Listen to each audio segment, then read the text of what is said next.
चले बेटा स्कूल।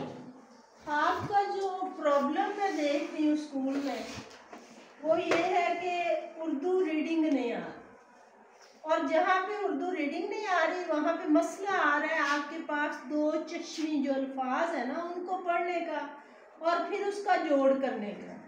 तो जो मैंने देखा वो बच्चा पढ़ रहा है कि लफ्ज़ है ना इसको पढ़ रहा है बे हे की बानी और उसके बाद ख़त्म। हकीकत में ये सिखाया जाता है कि बे और दो चश्मी हे जब मिलती है तो ये बे है। ये जहाँ भी आएगा आपका भी जो भी लेवल है उसको बजाय इसके कि बच्चे को फालतू हिस्सा है वो सिखाने वाला कि बे हे की बानी नहीं बन गई, उसको सिखाने की बजाय ये बे लफ्ज़ आना चाहिए। अगर किसी भी लफ्ज़ के साथ लिखा हुआ है तो इसे हम क्या पढ़ेंगे? बे पढ़ेंगे। और अगर हमारे पास हे वाला हुक आ जाता है, एक तो इसे लिखना सीख ले, दूसरा अब बेशक ये बे और हे ही है लेकिन इसकी शक्ल की वजह से ये दो चश्मी नहीं है, ये बे नहीं पढ़ सकते। इसको आप बहुत बहला, ठीक है, बहुत बहला, इसमें हे की और बे की आवाज अलग-अलग आएगी। इसमें अगर आप बह पढ़ेंगी तो वो गलत है, इसको भे पढ़ेंगी तो वो गलत हो जाए।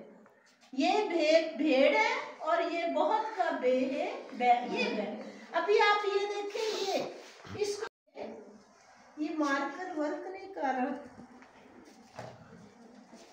अगर हम इसे इस तरह से लिखते हैं फिर हम इसे फे नहीं पढ़ेंगे, फिर हम इसे पे और ला।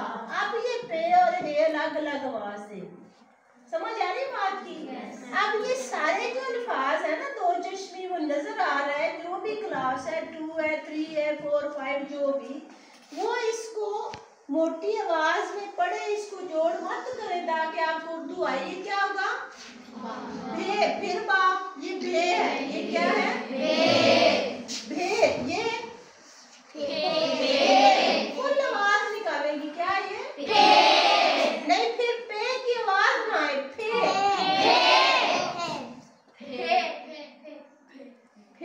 ठीक है। अब ये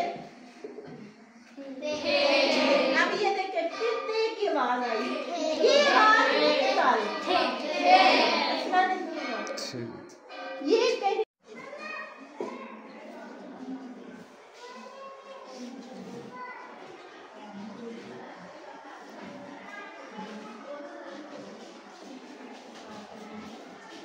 अब स्टार्ट करो। या क्या हुआ है?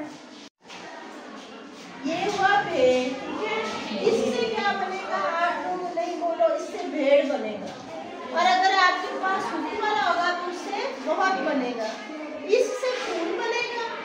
और अगर आपके पास हुक वाला होगा तो उससे पहल बनेगा, ठीक है। पहल भी बन सकता है। ये थे है, थे से थैला, थाली, थे, थी वगैरह। और अगर हम इसे हुक वाला है बनाएंगे तो तहरा, ठीक है, थे है तह।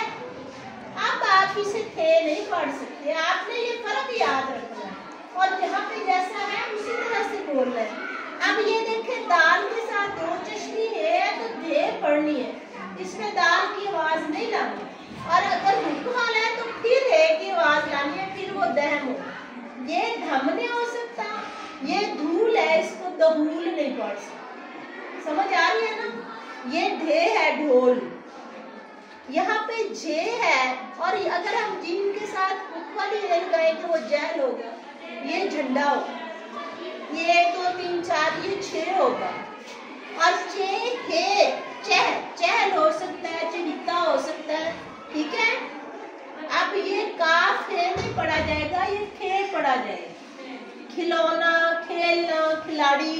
और अगर आप हुक वाली है ले आएगी तो उसे आप खे नहीं पढ़ेंगी, वो कहना आ जाएगा, कहलाया आ जाएगा, वो नमस्क और चीजें आ जाती हैं।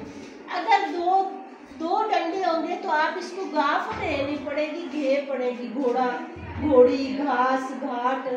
लेकिन अगर आपके पास हुक है तो ये जैसे कहना है, ठीक है। आप लफ्जों को जब आप जोड़ में लाती हैं तो ये नहीं करना कि उसके जोड़ करने बड़ी क्लासेस में शुरू कर दे। लफ्ज पढ़ने सीखें, फर्ज करें मैं यहाँ पे लिख रही हूँ, ये अलिफ है, नून है, ये है और लाम अलिफ ला है। फिर मैंने लिख दिया यहाँ पे सीन फे ये और रे। फिर मैंने यहाँ पर लिख दिया सैर। कोई और लफ्ज लिख देते हैं, जैसे है ट्रैफिक। ठीक है, बजाय इसके कि आप इसका एक दफा जोड़ करें कि टे रे रे ये रे फे और काफ, हमेशा ये करते हैं दो लफ्जों को तकरीबन इकट्ठी आवाज निकाल। आपने कर और रे और ये को रे, अब ये की आवाज दो नुक्तों वाली दो तरह से आवाज देगी, एक ई की आवाज देगी और एक ए की आवाज देगी। अगर हम अनीला नाम पढ़ते हैं, आपने शुरू किया अ नैला, आपको लगा कि ये सूटेबल नहीं है, आपने उसको ई की आवाज निकाल ली कि ये अ नीला है। ठीक है, ये स फैर नहीं सही लग रहा, स फीर। अब ये जो दो नुक्तों वाली ये है, इसका नहीं पता दरमियान में बड़ी ये को भी दो नुक्तों वाला लिखते हैं, छोटी ये। अब जिस लिहाज से लफ्ज है आपने उसी लिहाज से उसकी अदायगी करनी है और इन्हें लिखना भी सीखना है। अब ये सफीर और यहाँ फे नहीं है, डायरेक्ट ये है, तो इसको हम सीर और सैर। ठीक है, तो सैर है जब लोग बाहर जाते हैं, सीर असीर गुलाम होना, उसमें भी लिखा ऐसे जाएगा, वो असीर पढ़ा जाए।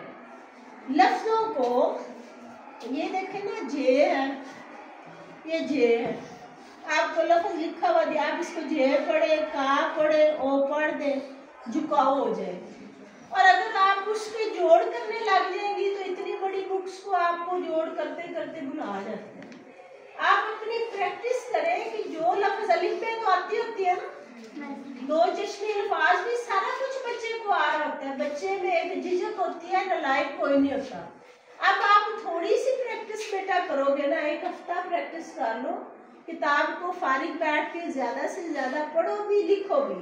और एक और बात जो बड़ी क्लासों को समझाना बहुत जरूरी है, जब भी लफ्ज इस तरह से लिखा होगा ना, ये देखें मैं इस एल के साथ यूं लिखूं, बच्चे आमतौर पे समझते हैं कि ये रे है। अगर तो लफ्ज के साथ हम ऊपर को कट लगाते हैं तो वो फिर जाल बनेगा, नुक्ता होगा, ना होगा तो दाल बनेगा। ठीक है, अलफ दाल और दाल अदद है। और अगर मैं इसे यूं लाऊं डायरेक्ट नीचे, फिर आपके पास ये रे होगी या जे होगी, ये अजीज होगी। इन चीजों का खास ख्याल रखना है। आप ये देखें बे एन और दाल।